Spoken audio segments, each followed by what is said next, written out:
C'est quoi le programme, Fred? Non, pas costume. On va faire toute la pièce, on va regarder les problèmes d'entrée-sortie.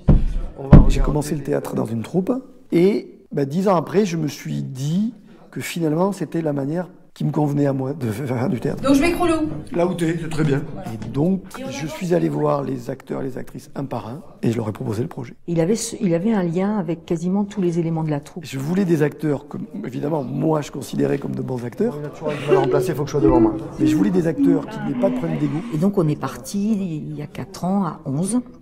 Pour moi, c'est une chance qu'il soit venu me dire qu'il avait envie de travailler avec moi, parce que ça faisait un moment que je lui disais aussi que je voudrais bien travailler avec lui. Je me demande si on va pas changer de comédien.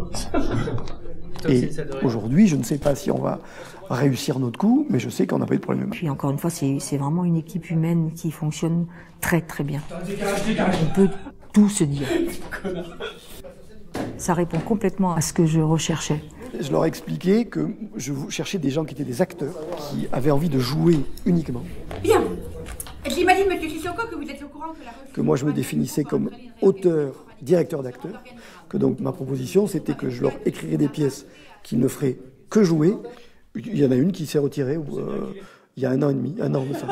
Je pense que ça ne les convenait pas. S'il n'y a pas du tout d'autres mots que qu'est-ce qui ne va pas, là, il y a des oui, petits oui, mots. bien sûr. C'est être à l'écoute de ce que les uns et les autres ont à dire, et il s'en nourrit, et des fois, je l'entends souvent dire, bah oui, comme un tel ou une telle m'a dit telle chose, tiens, j'en ai tenu compte, et puis du coup, je vais peut-être partir dans cet axe-là. Et... On n'est vraiment pas dans quelque chose qu'on entend beaucoup dans le théâtre, c'est la création collective où tout le monde fait tout. C'est vraiment pas le choix qu'on a fait.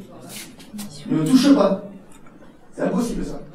C'est lui quand même qui prend toujours les décisions finales, et heureusement, parce que je trouve que c'est le rôle d'un chef d'orchestre. Moi, je me considère pas comme le chef. Voilà, barrez-vous. Je me considère comme celui qui porte le projet et qui doit prendre des décisions. Et s'il y a une difficulté, quelle qu'elle soit, elle est effectivement exprimée sur l'instant. Moi, c'est derrière. C'est pas exprimé, ça dépasse pas. Parce que celui qui dirige, sa vraie qualité, c'est pas d'être bon partout. C'est de savoir qui va être le meilleur à quel endroit. Moi, c'est moi qui amène la chaise. Hein.